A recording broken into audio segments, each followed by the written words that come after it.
Attention please.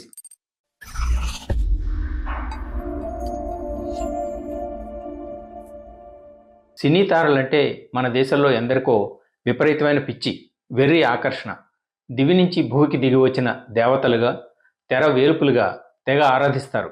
సామాజిక మాధ్యమాల్లో తమకిష్టమైన నటీనటుల్ని అభిమాన జనసందోహాలు ఆకాశానికి ఎత్తేస్తాయి. ఎంతోమంది తమ అభిమాన తారలు మాట్లాడే శైలిని, తలకట్టును, డైలాగుల్ని అనుకరిస్తారు, అపారంగా అభిమానిస్తారు. అటువంటి సినిమా తారాబలాన్ని, దిగ్గజ శ్రేణుల్ని సైతం మంత్రముగ్ధుల్ని చేసేదెవరు? ఇంకెవరు? క్రికెట్ స్టార్లు.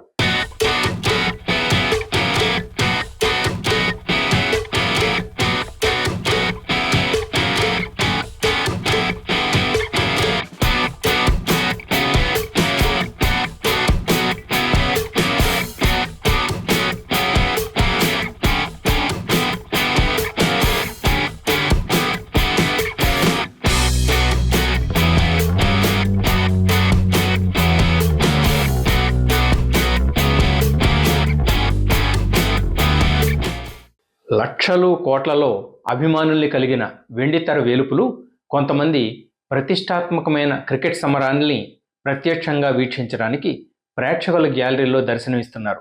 అలాంటి హోరాహోరీ పోటీలంటే బారులు తీరే కోట్లాది అభిమానుల గురించి వేరే చెప్పేదేముంది? క్రికెట్ అన్నా, క్రికెటర్లన్నా సామాన్యుల నుంచి విఐపీల దాకా ఎంత వేలం వెర్రో ప్రత్యేకంగా చెప్పాలా?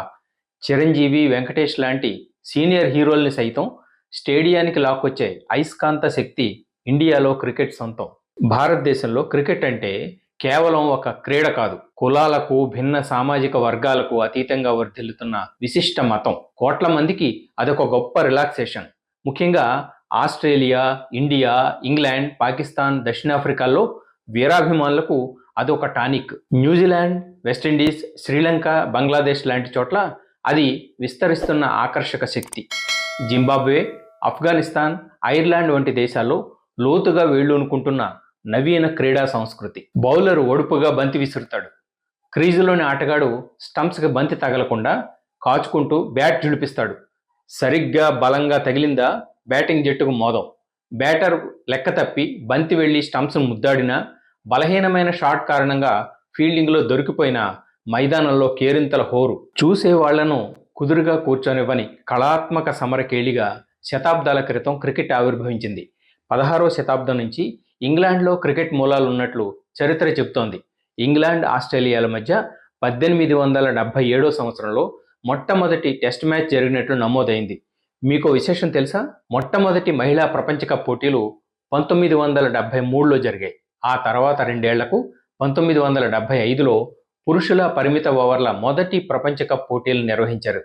అందులో క్లైవ్ లాయిడ్ సారథ్యంలోని వెస్టిండీస్ జట్టు విజేతగా నిలిచింది. ఆస్ట్రేలియా 2వ స్థానానికి పరిమితమైంది. నాటి క్రికెట్ అనంతర కాలంలో చిలవలు పలవలు వేసుకుపోయింది.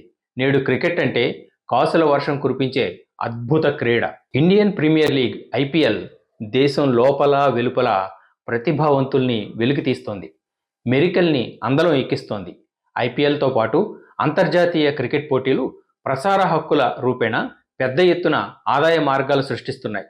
ఛాంపియన్స్ ట్రోఫీ లాంటివి నేరుగా పాల్గొనే దేశాలకే పరిమితం కాకుండా ప్రపంచం నలుమూలల నుంచి అభిమానుల్ని విశేషంగా ఆకర్షిస్తున్నాయి. అందులో చిరకాల ప్రత్యర్థుల మధ్య పోటీలంటే స్టేడియాలు ఒకటే హోరెత్తిపోతున్నాయి. శతాబ్దాలుగా ఇంగ్లాండ్, ఆస్ట్రేలియాల మధ్య ఎప్పుడు ఏ వేదికపై ఏ స్థాయిలో క్రికెట్ పోటీ లేదా సిరీస్ జరిగినా అది సమరమే. అంతకు పదింతల ఉత్కంఠను, ఉద్విగ్నతను రగిలించడంలో భారత్ పాక్ హోరాహోరీకి సాటి పోటీ లేవు, ఉండవు.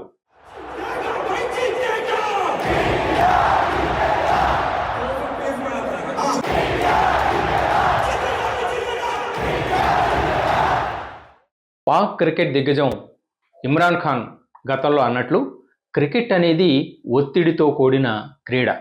భారత్, పాకిస్తాన్ల మధ్య పోటీ జరిగినప్పుడు ఆ ఒత్తిడి రెండింతలవుతుంది. ఇండియా, పాక్ పరస్పరం తలపడి అమీ తుమ్మీ తేల్చుకోవడానికి సిద్ధమైనప్పుడల్లా ఉపఖండం ఉర్రూతలుగుతోంది. ఆ రెండు దేశాల జాతీయ జట్ల నడుమ స్పర్ధ 1952లో ఆరంభమై ఎప్పటికప్పుడు మరింత బలపడుతోంది, తీగలు సాగుతోంది. ఐసీసీ టోర్నమెంట్లలో అవి ఢీకొన్నప్పుడల్లా మదగజం, మహోగ్రసింహం పరస్పరం భీకరంగా తలపడినప్పటి ఉద్విగ్న ఘట్టమే కళ్ల ముందు సాక్షాత్కరిస్తుంది. ఇటీవల జియో హాట్స్టార్ ప్రసారం చేసిన ఛాంపియన్స్ ట్రోఫీలో ఇండియా పాక్ మ్యాచ్ వీక్షణలో పాత రికార్డులన్నింటినీ బద్దలుగొట్టింది. మహమ్మద్ షమీ తొలి ఓవర్ వేసే సమయానికి నమోదైన వ్యూస్ 6.8 కోట్లు. పాక్ ఇన్నింగ్స్ ముగిసేసరికి వీక్షణల సంఖ్య క్రమంగా 32.2 కోట్లకు పెరిగింది. భారత్ ఇన్నింగ్స్ సాగుతున్న కొద్దీ జోరందుకున్న వ్యూస్ విరాట్ కోహ్లీ శతకం సాధించే సమయానికి ఏకాఏకి 60 కోట్లకు పైబడ్డాయి. ఇప్పటి వరకు ఏ మ్యాచ్లోనూ కనీ విని ఎరుగని వ్యూస్ అవి. ఈ విపరీత జనాదరణే ఇండియాలో క్రికెట్ మార్కెట్ను పెంచేసింది. దేశీయంగా క్రికెట్ విపణి పరిమాణం తక్కువలో తక్కువగా 7,000 కోట్ల రూపాయలు. అంతర్జాతీయంగా ఆ మార్కెట్ సైజు 50,000 కోట్ల రూపాయలకు పైమాటే. పోను అది 7-10% మేర వార్షిక వృద్ధి నమోదు చేస్తుందని అంచనా. ఇంతగా ఎలా కనకవర్షం కురుస్తోందని మీ సందేహమా? ఇదిగో ఈ వివరాలు పరికించండి, మీరే ఒప్పుకుంటారు. అన్ని చెట్లు, అన్ని రకాల పంట పొలాలు అచ్చుగుద్దినట్లు ఒకేలాగా దిగుబడినివ్వవు. క్రికెట్ను ప్రబల ఆదాయ మార్గంగా మలచడంలో దేశాలది అదే పరిస్థితి. ప్రేక్షకాదరణ, అంచనాలకు దీటుగా జట్టు ప్రదర్శన, క్రీడాశక్తిగా రికార్డుల సాధన, వీటన్నింటి ప్రాతిపదికన జింబాబ్వే, ఆఫ్ఘనిస్తాన్, ఐర్లాండ్లది తృతీయ శ్రేణి. వాటికన్నా న్యూజిలాండ్, వెస్టిండీస్, శ్రీలంక, బంగ్లాదేశ్ కొంత మెరుగు. ఇండియాతో పాటు ఆస్ట్రేలియా, ఇంగ్లాండ్, దక్షిణాఫ్రికా, పాకిస్తాన్లను ప్రథమ శ్రేణిలో చేర్చాలి. నిక్కచ్చిగా చెప్పాలంటే ఇండియా ఎదుట తక్కినవన్నీ తీసుకట్టే. ఆన్లైన్ పాపులారిటీ స్కోర్లో శ్రీలంక 68, పాక్ 70 పాయింట్లు సాధించగా ఇండియా నమోదు చేసింది ఏకాఏకి 100. ఐపీఎల్తో పాటు అంతర్జాతీయ క్రికెట్ పోటీలు బ్రాడ్కాస్టింగ్ హక్కుల పద్దు కింద భారీ ఆదాయం సృష్టిస్తున్నాయి. ప్రధానంగా ఐరోపా, ఉత్తర అమెరికా, ఆస్ట్రేలియాల్లో ప్రాచుర్యం కలిగిన టెన్నిస్ క్రీడకు దేశాల్లో 100 కోట్ల మంది అభిమానులు ఉన్నారు.